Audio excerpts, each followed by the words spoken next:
All right. It is Tuesday, January 7th. My name is Ryan, and welcome to my parents' portfolio series where I try to turn a $5,000 investment from my parents into as much money as I can for them. Been a pretty, uh, been a pretty eventful week in the markets. Silver's had some wild moves. Trump's talking about how the dollar is doing fine, and lots of earnings this week. Let's dive into my parents' portfolio, see what we got going on. Let's see. All right, here we go. So we are up to $8,632. I should say, actually, we're down to that. We've pulled back a little bit today, 1.28%.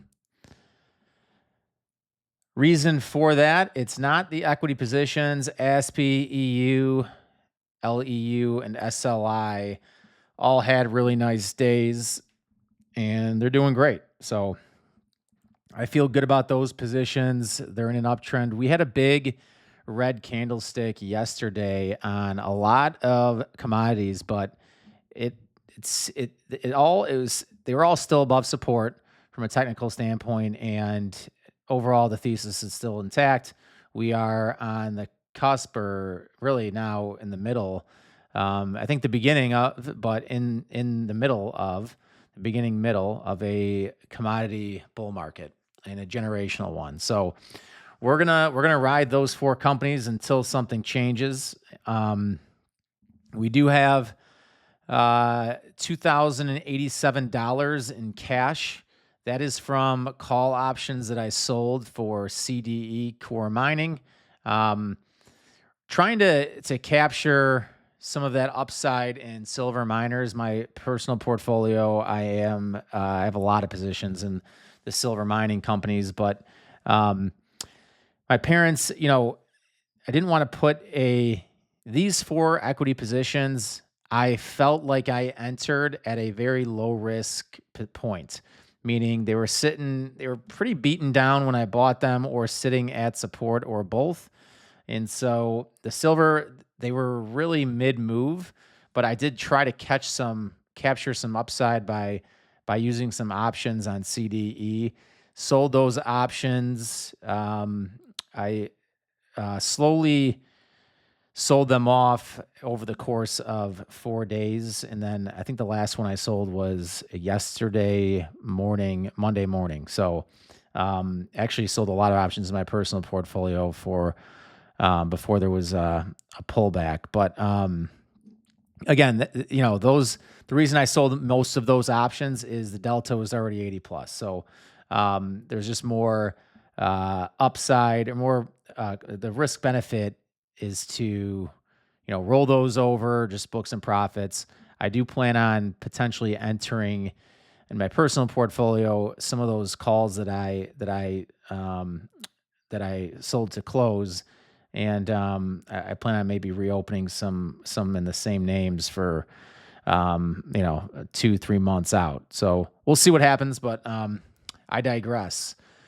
We have Venture Global here, and we have Oklo. These are our two two options positions.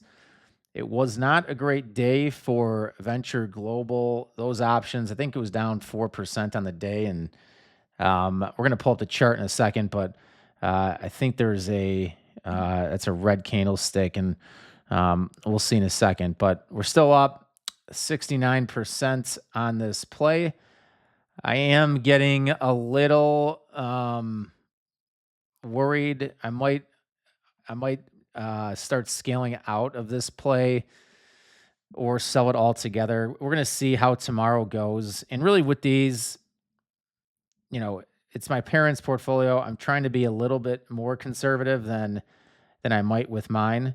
But this is a 5,000. Well, I guess it's $8,600 now, but this $1,200 is a pretty large percentage of the portfolio, and therefore, I want to be a little bit more cautious than I might if this was $1,200 and my personal portfolio. So we're going to look at the chart, see where VG is at and what's going on with it. Oklo, we fought back today, up 63%, but still down 76% on those options. So let's pull those up. Mom and dad portfolio. Here we go. So I'm going to do Oklo first, and I'm just going to be completely blunt. And I jumped the gun on these Oklo options. I think I bought them. I bought them right around here. Yes, these are 213. So we got a couple weeks here to hit 106. So we're pretty far outside the money right now. I'm going to be honest. I'm still optimistic, believe it or not, that these are going to come in the money. I know we need a big move, but I think there's a chance. And we'll see what happens. Again, the good news is we're playing with house money right now. So I did take a couple shots here with Oklo. But just so you guys know why I did this, first of all, I'm very bullish. The nuclear thesis is intact. It's an AI infrastructure play. It's an energy play. So that is probably my favorite sector. It came down here, broke out of this falling wedge, and then it put in a inverse head and shoulders pattern. Like, this is textbook. And this is a bullish formation. So, but what happened here? What happened here is after it forms this right shoulder, it's going to come down eventually, then it goes up.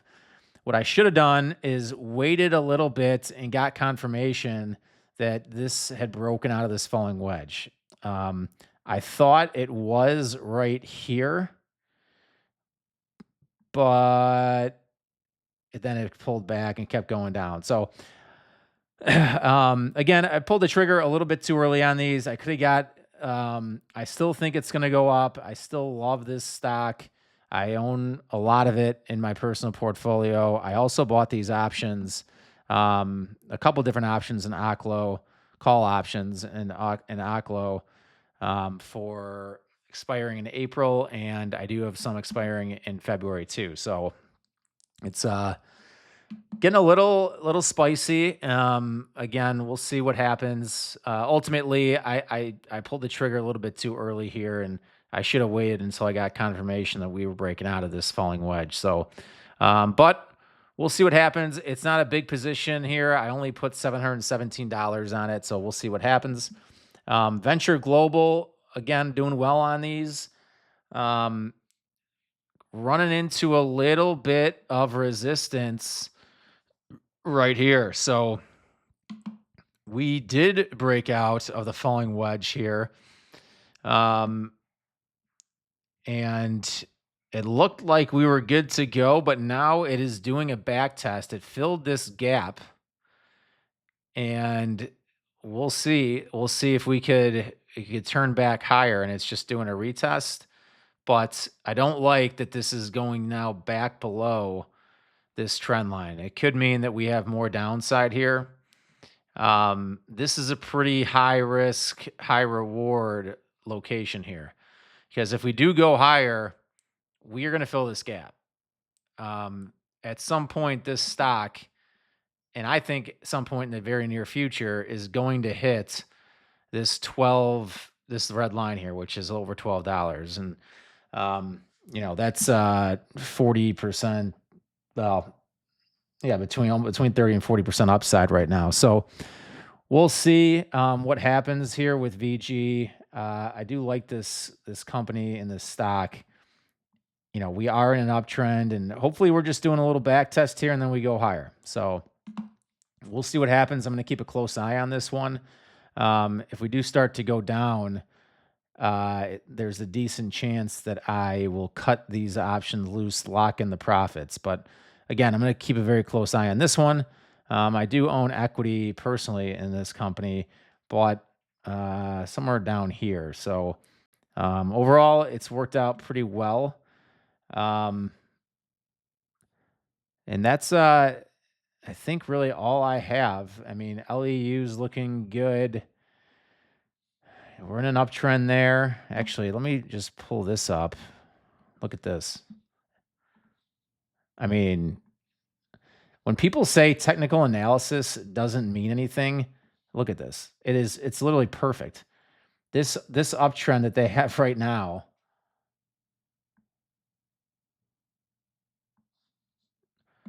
I mean, it tagged that thing perfectly.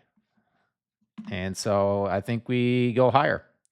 I like LEU a lot. I think it's going to hit all-time highs this year. So, uh, let's see here. CDE. Look at this. Look at this hammer candlestick out of CDE. Man, 27 all the way down to 24 and then closed today at 25. So lots of volatility in silver. I love it.